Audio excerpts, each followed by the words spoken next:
Okey, ini adalah contoh aplikasi prinsip Archimedes. Okey, dia ada banyak lagi tapi ni di antara contoh dia lah. Okey, yang pertama sekali korang tengok sini adalah hydrometer.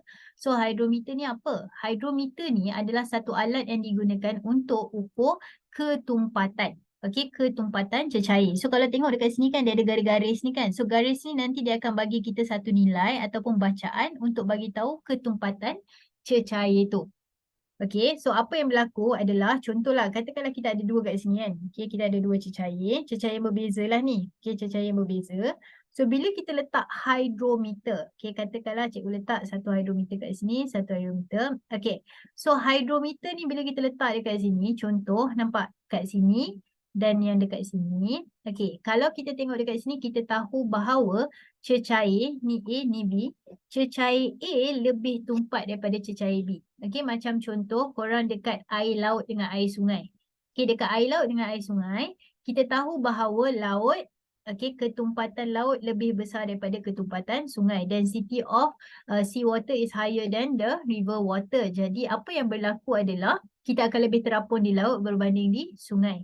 Okey, jadi itulah dekat sini kita nampak oh A lagi terapung, dia dalam A lagi terapung berbanding waktu dia dalam B. Padahal dia mempunyai berat yang sama, hydrometer yang sama. Jadi daripada situ diorang hanya perlu ambil bacaan ni lah. Okey, bacaan yang ada kat situ itu memberitahu kita tentang hydrometer, okey, punya ketumpatan cecair, dia akan membantu kita mendapatkan cecair punya ketumpatan.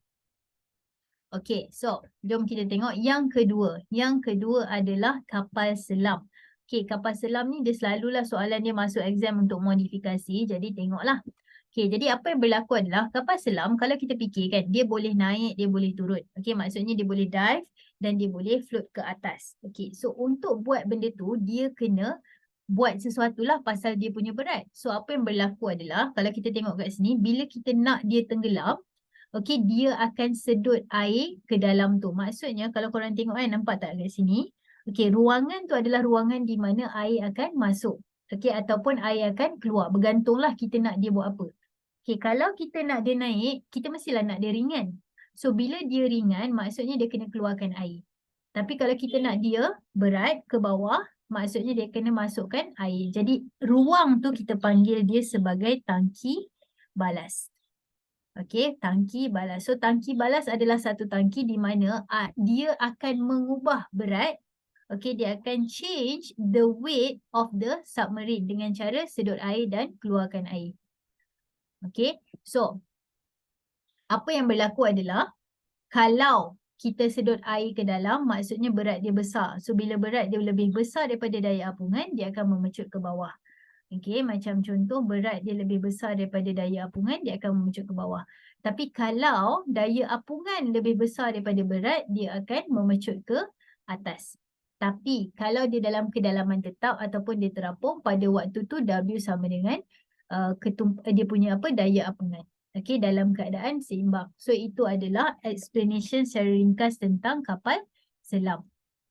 Okey, sekarang kita tengok contoh yang ketiga iaitu belon udara panas ataupun hot air balloon lah. So sama juga macam tadi, hot air balloon pun mestilah dia turun naik juga. Jadi macam mana dia boleh turun naik?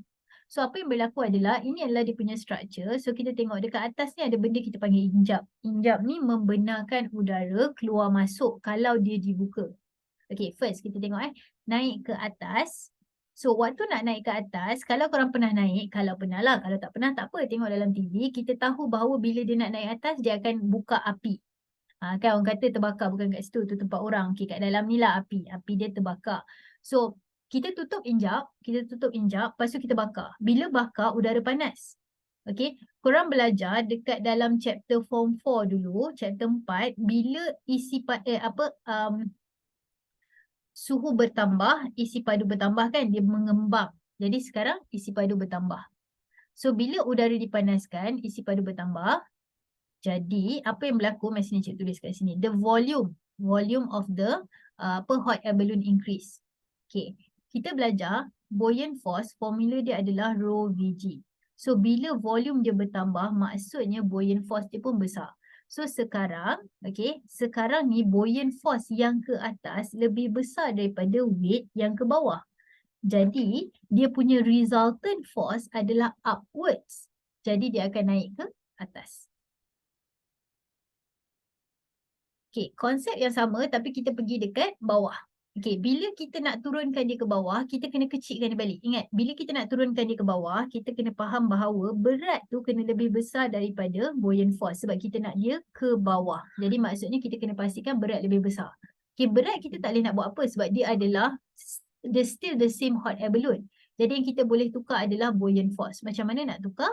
Buoyant force formula dia adalah rho Vg. Jadi kalau nak kurangkan buoyant force, kita kurangkan isi padu dia lah. So kurangkan isi padu dengan cara buka injap. So bila injap dibuka, udara akan dilepaskan. So maksudnya dia macam udara keluar balon, bila udara keluar kan dia makin kecil. Okay, so udara dilepaskan dan janganlah lupa pula pembakar dipadamlah sebab tadi ataupun kecilkan api lah orang kata. Sebab bila udara berkurang, dia punya suhu berkurang, isi padu pun berkurang. Jadi pada waktu ni disebabkan V dia dah kurang, daya apungan dia kurang juga. Jadi berat dia sekarang lebih besar daripada daya apungan. So bila berat lebih besar daripada daya apungan, dia akan turun ke bawah. So ini adalah aplikasi untuk untuk Archimedes juga. Okay, hot air balloon. Okay, dan yang last sekali untuk kat sini adalah garisan Plimsoll. So garisan Plimsoll ni apa? Garisan Plimsoll ni adalah satu orang kata garisan, okay, ataupun sebenarnya yang korang nampak tu itulah bendanya. Benda tu dekat mana dia letak? Dia letak dekat kapal. Okay, dia letak dekat tepi-tepi kapal. So ini adalah bentuk dia. So Rajah 7.3 menunjukkan garisan Plimsoll yang boleh didapati di kapal-kapal. So dia penting. Okay, kenapa dia penting? Sebab kita kena faham kapal. Contoh cikgu bagi situasi. Ini adalah air. Okay, sorry. Ini adalah air laut. Okey, ini adalah air laut. Lepas tu ini adalah air sungai.